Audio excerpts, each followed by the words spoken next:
ትምህርት፣ ስልጣኔ፣ ታሪክ፣ የሀገር እድገትና መሰል እውቀቶችን የምናገኝበት መጽሐፍ። በኢትዮጵያ ታሪክ ንባብ በእምነት ቦታዎች የሚሰጥ ትልቅ ትምህርት ነበር። የሊቅ ምሁራን መፍለቂያ መሆኗንም ታሪክ ያወሳል። በአሁኑ ጊዜ ያለው ትውልድ ግን በንባብ ልማዱ በሰፊው ሲወቀስ ይታያል። ይህን ታሪክ አስጠብቀው የአሁኑን ትውልድ ለመቅረጽ፣ መጪውን ትውልድ በንባብ ለመመገብ፣ ያለፈውን ትውልድ ለመካስ መጽሐፍ በማተም በማከፋፈልና የውጭ መጽሐፍቶችን በማቅረብ እንዲሁም በተመጣጣኝ ዋጋ በመሸጥ ላይ የሚገኙ የተለያዩ ድርጅቶች አሉ። ከነዚህ መካከል ቡክሳይት የተሰኘው ድርጅት አንዱ ነው። ፓሜላ እባላለሁ። በቡክሳይት ትሬዲንግ ውስጥ ማርኬቲንግ ኦፊሰር ነኝ። ድርጅታችን ቡክሳይት ትሬዲንግ ኃላፊነቱ የተወሰነ የግል ማህበር ይባላል።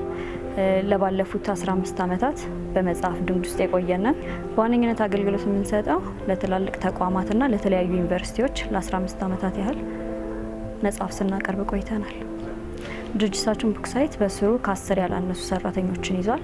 ያ ማለት ለ10 ለማያንሱ ሰራተኞች የስራ እድልን ፈጥረናል። አሁን ላይ መጽሐፎችን ማሳተምና ማከፋፈል ጀምረናል።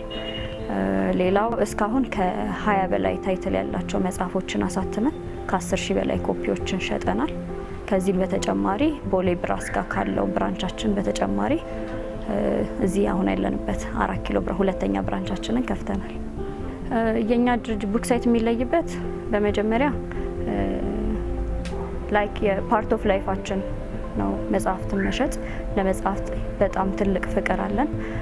ሌላው በተለያየ አይነት ካታጎሪ ከውጪ የምናስገባቸው መጽሐፎች አሉን እና በሁሉም ዘርፍ ማለት ይቻላል ከስተመሮቻችን በጣም በእኛ እርካታ ማግኘታቸውና ደስተኛ መሆናቸው ይሄ በጣም ይለየናል።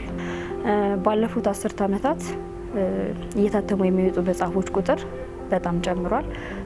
በቁጥር ብቻ ሳይሆን በአይነታቸውም እጅግ በጣም ጨምረዋል። ከዚህ ጋር ተያይዞ አዳዲስ ደራሲያንና ጸሐፊያን ብቅ ማለት ጀምረዋል። ስለዚህ ያለው የኢንዱስትሪ ሁኔታ ጥሩ ነው። ነገር ግን የመጽሐፍ አንባቢውን የማንበብ ልማዳችንን ባህላችንን ስታዩ ከዛ በጣም የቀጨጨ ሆኗል ያገኘነው እና ያ ትንሽ ቻሌንጅ የሚያደርግ ነገር ነው። የትምህርት እድገታችንንና የንባብ ባህላችንን ነጣጥሎ ማስኬድ ስለማይቻል በዚህ ዘርፍ መንግስት የበኩሉን ቤተሰቦችም ልጆቻቸው እንዲያነቡ ማበረታታት፣ ሁሉም ሰው የድርሻውን መወጣት አለበት እላለሁኝ። ስፔሻሊ ደግሞ መንግስት ይሄንን ዘርፍ ሊያግዝ ሊደግፍ ትኩረት ሊሰጠው ይገባል። በእጃቸው ተሸክመው በየመኪናዎች መካከል እየተሯሯጡ በመንገድ ዳር ውርጭ፣ ዝናብ፣ ፀሐይ እየተፈራረቀባቸው መጽሐፍት እየሸጡ ያሉ ሰዎች የያዙት ትውልድን የሚገነባ ትልቅ ሀብት ነውና የቦታ ድጋፍ መንግስትም ሆነ ይመለከተኛል ያለ አካል ቢያደርግላቸው ሲሉ ባለሙያው ይገልጻሉ። በመጀመሪያ የመንግስት ድጋፍ በዚህ ዘርፍ ላይ በጣም ደካማ ነው ብለን ነው የምናስበው። መንግስት የተለያዩ ለምሳሌ እንደ ኮንስትራክሽን ዘርፍ፣ የሆቴልን ዘርፍ በልዩ ማበረታቻ እንደሚደግፈው የመጽሐፉን ዘርፍም መደገፍ አለበት ብለን ነው የምናስበው። በሀገር ውስጥ የሚታተሙ መጽሐፍቶች በህትመት በኩል ከፍተኛ ታክስ ይጠየቃሉ። ስለዚህ በዚህ ረገድ መንግስት እንትን ማድረግ አለበት። ኢንዱስትሪውን ለማሳደግ ለምሳሌ ብንወስድ ባለፉት 10 ዓመታት እየታተሙ የሚወጡት መጽሐፍቶች ቁጥር ጨምሯል።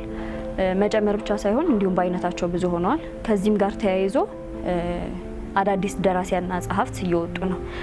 ነገር ግን 100 ሚሊዮን በላይ ህዝብ ይኖርበታል በሚባልበት ሀገር ላይ ቢበዛ አንድ መጽሐፍ 5000 ኮፒ ቢታተም ነው እና እነሱም ቢያልቁ ምናልባት 3-4 ወራትን ይፈጃሉ እና የማንበብ ልማዳችንን ከዚህ አንጻር ስናየው በጣም ዝቅተኛ ነው እና ይሄ ትልቅ ቻሌንጅ የሚያደርግ ነገር ነው። ሌላው ለአዳዲስ ጸሐፍት ምናልባት ከዚህ በፊት ሚዲያ ሽፋን ያገኙ ሰዎች ካልሆኑ በስተቀር ለአዳዲስ ጸሐፍት የሚያበረታታ ነገር የለም እና ይሄ ትልቅ ቻሌንጅ ነው አዳዲስ ለሚጽፉ ሰዎች ማለት ነው።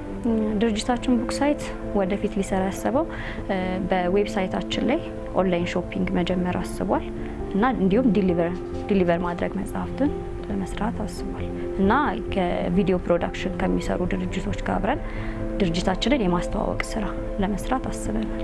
በተለይ የዚህ የቪዲዮ ፕሮዳክሽኑ ላይ ራሳችንን በማስተዋወቅ ለመስራት አስበናል በዚህ ዘርፍ ከሚሰሩት ሰዎች ጋር ማለት ነው። በመጨረሻ የምናስተላልፈው መልእክት ምንድነው? በዚህ ዘርፍ ላይ የመንግስት ድጋፍ ቀርቶ ትኩረትን እንኳን የተነፈገው ዘርፍ ነው ብለን ነው የምናስበው እና የትምህርት እድገቱ ጥሩ ሆነ ሳለ ትምህርትና ንባብን ነጣጥለሽ ልታያቸው የምትሻቸው ጉዳዮች አይደሉም።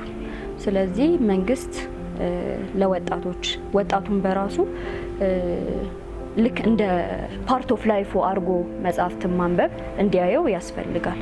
ስለዚህ ለዛ ደግሞ ምንድነው በየመንገዱ መጽሐፍትን የሚሸጡ ሰዎች አሉ።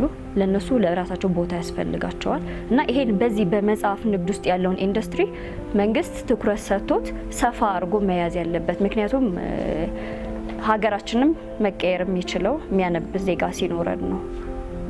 ብዙ የተማረ ሰው ኃይሉን ማበረታታት የምንችለው የተማረ ሰው ኃይል ሲኖረን ነው። ለዛ ንባብ ህይወቱ አርጎ እንዲይዝ መንግስት የተለየ ትኩረት በዚህ ዘርፍ ላይ መስጠት አለበት ብዬ አምናለሁ። በኢትዮጵያ ያለውን የንባብ ድክመት ተረድቶ እየሰራ ያለው ኢትዮጵያ ሪደርስ በ1998 ተመስርቶ በመላ ኢትዮጵያ የወጣቶችና የህፃናትን እውቀት በመገንባት ረገድ መሪ ሆኖ ቆይቷል። የመጀመሪያ ቤተ መጻሕፍታቸው የተቋቋመው በ2003 ሲሆን ከዚያን ጊዜ አንስቶ በየሀገሩ እየተዘዋወሩ ከ72 በላይ የቤተ መጻሕፍት ቤቶችን በመገንባት ከ1 ሚሊዮን በላይ መጽሐፍቶችን በማጓጓዝ በአመት ከ130 ሺህ በላይ ህፃናትን በማገልገል ላይ ይገኛሉ። በዚህም ጥቅምት 27 2016 እንደ አውሮፓውያን አቆጣጠር በዋሽንግተን ለመሸለም ችሏል።